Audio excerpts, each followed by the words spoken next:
Suspenseful horror story written by Reddit user and author DoverHawk. His link is in the description below. Please check him out. Someone has been narrating my life. Audiobooks have always been a big part of my life. I started listening to them when I was a kid. My parents weren't exactly the bedtime story type of people, and simply never stopped. Growing up, while most of my friends blasted Green Day or Blink-182 in their headphones, I was content enjoying the exploits of Harry Potter or Aragon.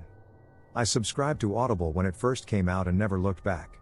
Whether I'm in the shower, driving to and from work, or doing chores around the house, I've got an audiobook playing.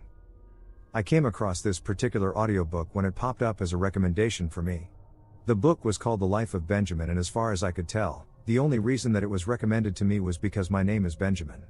No author was listed, no genre, no similar books, and no price. I figured I'd give it a whirl, and if it sucked, I wasn't out anything but the time it took to get from the beginning to the point I decided I didn't want to finish. The beginning was a bit strange as well, because instead of introducing the book, author and narrator, it leapt right into the story. It starts out explaining the background of the main character, Benjamin, which was to be expected. Benjamin lives in the same small town he grew up in, having been fortunate to purchase a house shortly after the market crash of '08, and although he never intended to stay in that same small town, he found that as he grew older and more mature, he appreciated the familiarity. Benjamin had his fair share of girlfriends throughout his life up to this point, but was never married, and secretly wondered if he would ever find the one or if he'd continue to bounce from relationship to relationship until he became too old and too tired to keep looking. He works in a dead-end job as an insurance salesman, and hopes one day to be a full-time writer, although he understands that that particular dream is one often dreamt, but seldom realized. The first chapter goes on just like this, explaining how Benjamin got to where he is and how life wasn't what he thought it would be. It seemed a bit dull to me. The introduction of this character didn't really explain why the reader, or listener in this case, should care about this character.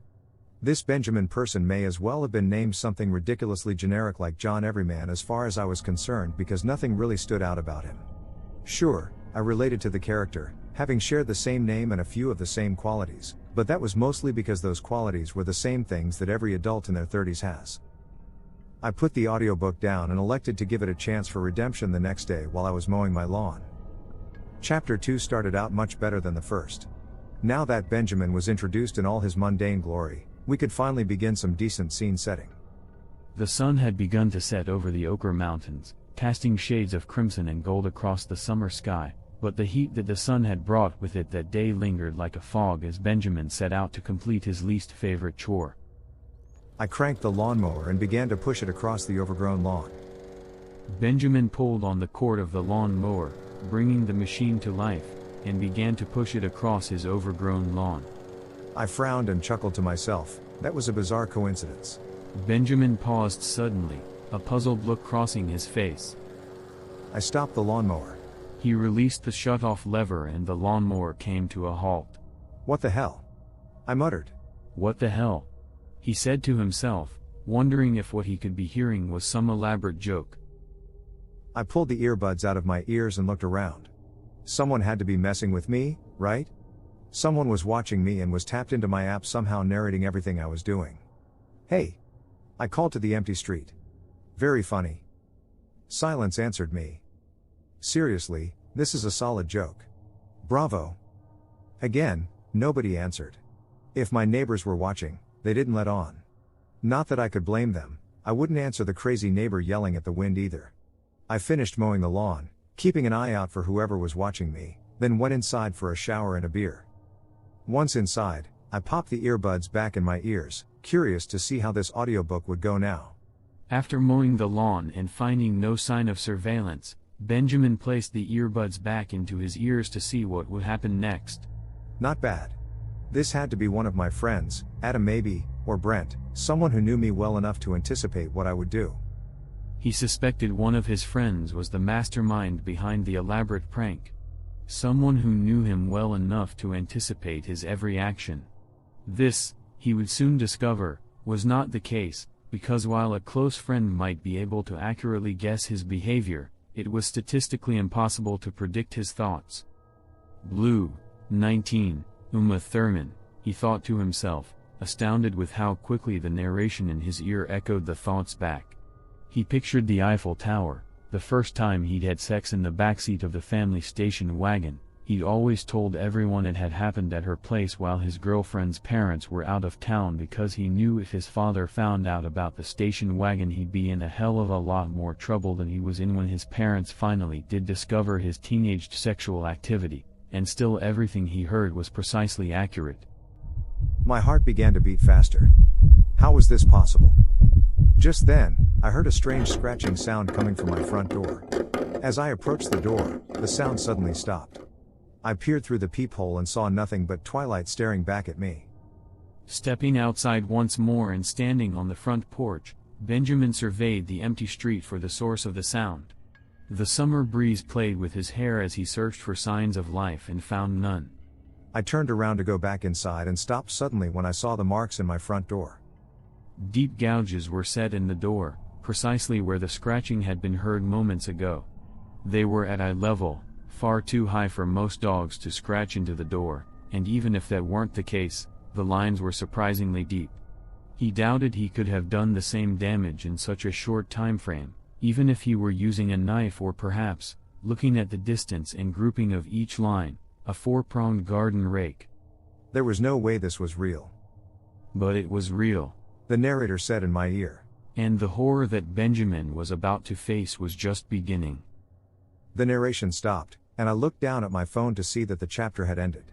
I tapped on my phone screen to continue the story, but saw that there was a note on the next chapter that read, "Unavailable, please try again later."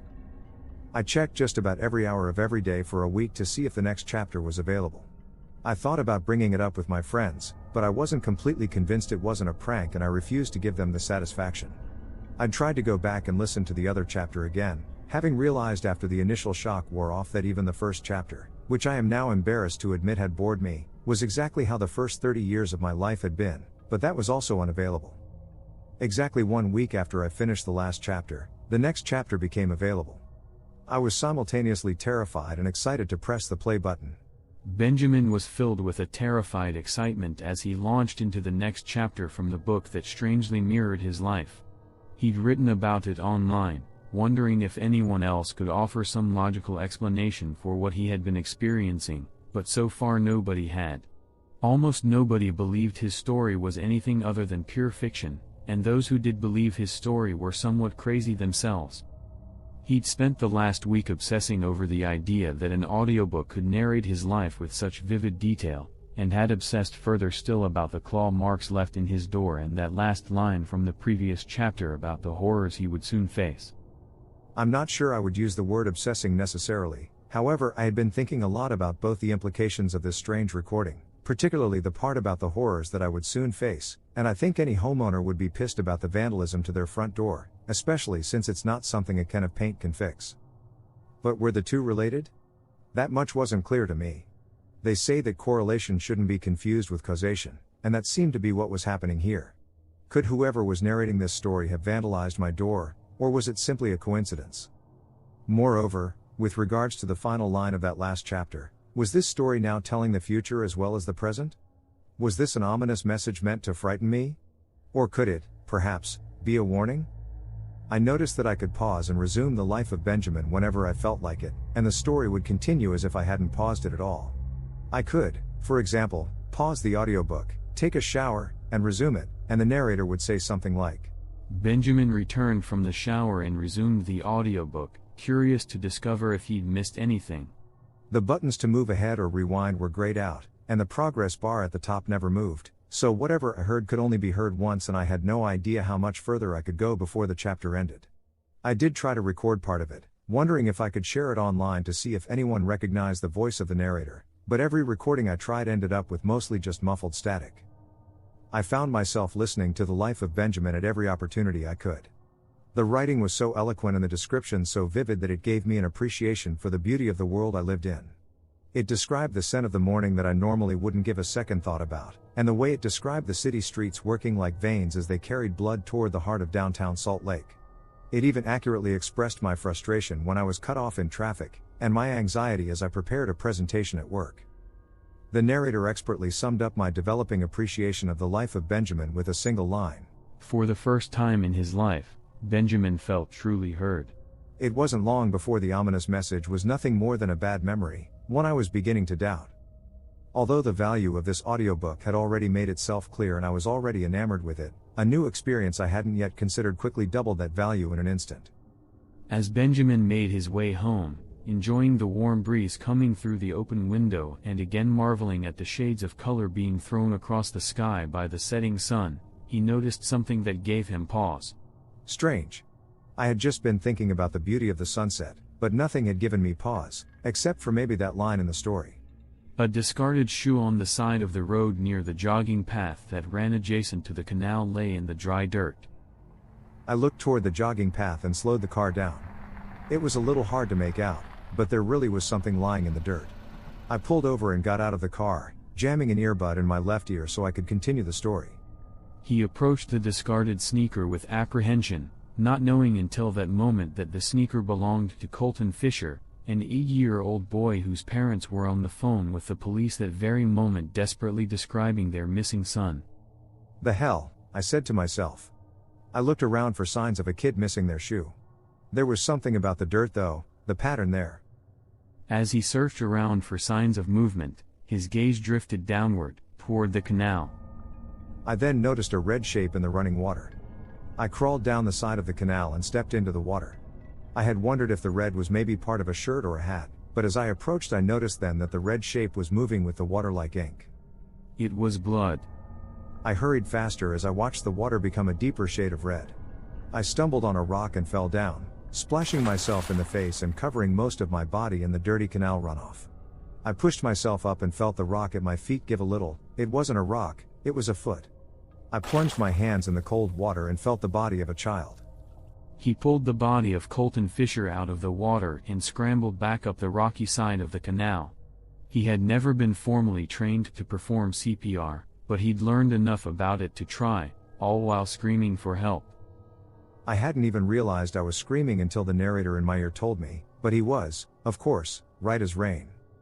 I compressed the boy's chest a few times, then blew air into his mouth, bellowing for someone to help. Moments later I heard a car stop behind me and a car door slam. A woman's voice approached. She was already on the phone with 911. I asked the woman if she knew CPR, and she said she did, so I told her to switch me and I'd talk to the police. She did so without hesitation. Minutes later an ambulance showed up. I was desperately listening to the narrator in my ear, hoping for direction or at least a sign of whether or not Colton was even alive, but he seemed to be deliberately avoiding spoilers.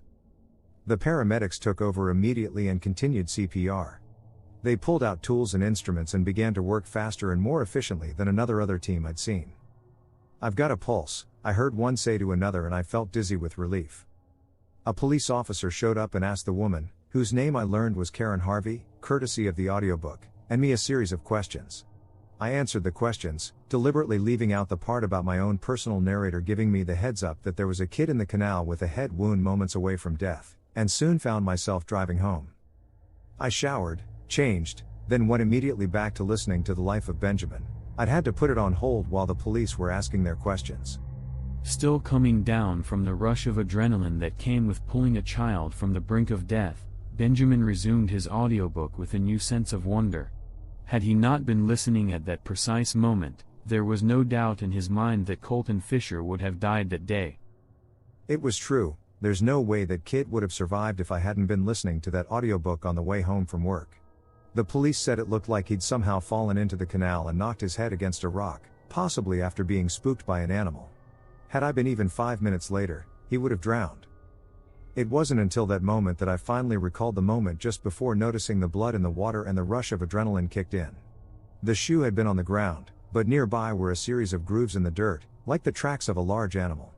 There would be no way to know for sure, but I would bet my life that the marks in my door and the marks in the dirt were the same size. And then there was this unnerving feeling I'd felt just before I saw the blood, like I was being watched. And even more unnerving still was that feeling hadn't gone away. In fact, it hadn't dissipated at all since I left the canal. Benjamin knew he would likely never discover the source of the tracks in the dirt, nor the connection, if any, there was between them and the claw marks in his door. For now, he was content knowing that his actions had saved the life of a child, and that, for all intents and purposes, was good. Again, The narrator hit the nail on the head. Well, almost. It strangely glossed over my sense of being watched. I climbed into bed, then got up and locked my bedroom door for safe measure. The sense of unease Benjamin felt was fleeting with his exhaustion. As he climbed back into bed, a renewed sense of safety from the locked door covering him like a blanket, he began to doze off. I was just about asleep when a sound from down the hallway pulled me from the brink. What was that sound?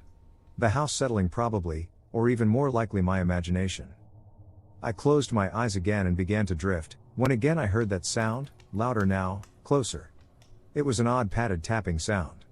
The first image my mind conjured up was from my childhood, specifically when the family dog would walk across the linoleum. I took a deep breath and turned on the bedside lamp.